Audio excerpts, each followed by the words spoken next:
अश्कों से अपना रुमाल बचाए रखिएगा, अमन मोहब्बत वाले सब आमाल बचाए रखिएगा।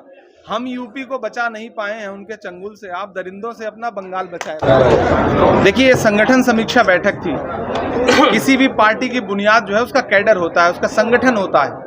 हम उस दिशा में आगे बढ़ रहे हैं। आज माइनॉरिटी डिपार्टमेंट ने पूरे प्रदेश से, पूरे पश्चिम बंगाल के अलग अलग हिस्से से पदाधिकारियों को और तमाम ऐसे सीनियर लीडर्स जो एक्स एमएलए हैं, एक्स काउंसलर हैं, प्रेजेंट काउंसलर हैं, प्रेजेंट एमपी हैं, उन सबको बुला करके जो संगठन के बाकी लोग हैं उनसे इस चीज़ का सुझाव भी लिया है, उनकी बातें भी सुनी है और कैसे आने वाले दिनों में संगठन को बेहतर किया जा सकता है, कैसे चुनाव में अच्छा प्रदर्शन किया जा सकता है, उसको लेकर के एक बहुत अच्छी रणनीति पे बात हुई, जिसमें एआईसीसी के प्रभारी गुलाम मीर साहब, पीसीसी प्रेसिडेंट शुभंकर जी, एमपी ईशा खान चौधरी जी, शमीम अख्तर साहब माइनॉरिटी डिपार्टमेंट के चेयरमैन और जमाल साहब जो माइनॉरिटी डिपार्टमेंट के प्रभारी हैं, सारे लोग मौजूद रहे और तकरीबन 6.5 घंटे ये प्रोग्राम चला है और सबको एक दूसरे को 6.5 घंटे बड़ी संजीदगी से नेताओं ने भी सुना और लोगों ने भी अपनी बात रखी।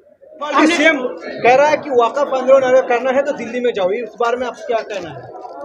हमने देखा कुछ दिन पहले बंगाल डेमोक्रेटिक का स्टेट है और जिसको भी प्रोटेस्ट करना है वो प्रोटेस्ट करेगा, ये तो तानाशाही वाली बात है। जैसे बंगाल में एक बात चलती है, जो दूसरी पार्टी को अगर वोट दीजिएगा तो बीजेपी आ जाएगा, ये जो बात है ये आपकी पास पहुंचा सकते हैं, बता सकते हैं? मैं बिल्कुल पहुंचाएंगे, हमारा संगठन पहुंचाएगा। और ये बात कौन कह रहा है?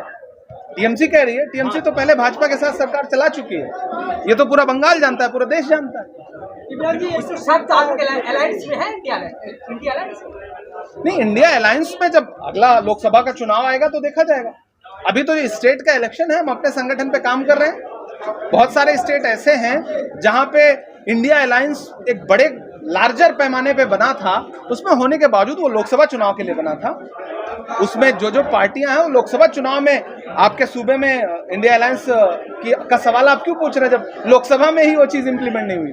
जैसे बंगाल में इतना कुछ घटता है तो राहुल गांधी को दिखाई भी देता है, जब हर पूरा देश में घूमता है तो बंगाल में कुछ होता है तो अच्छी काहे नहीं आता? देखिए, कांग्रेस पार्टी का जो भी सिपाही यहाँ पर, संगठन के जो भी लोग हैं, अगर वो जा रहे हैं तो राहुल जी के बिहाफ पे ही जा रहे हैं। अगर हमारा पीसीसी प्रेसिडेंट किसी मुद्दे पे खड़ा हो रहा है तो वो राहुल गांधी के रिप्रेजेंटेटिव के तौर पे ही तो खड़े हो रहे हैं। तो आपका ये कहना कि दिखाई नहीं देता, बिल्कुल दिखाई देता है। पार्टी उसके लिए आवाज उठाती है। राहुल जी भी आएंगे, राहुल जी भी उस तरह का इशू होगा तो जरूर आएंगे राहुल जी। बंगाल के लिए कोई शेर? अच्छा, बंगाल के लिए बोलिए। अपने अश्कों से अपना रुमाल बचाए रखिएगा, अमन मोहब्बत वाले सब आमाल बचाए रखिएगा।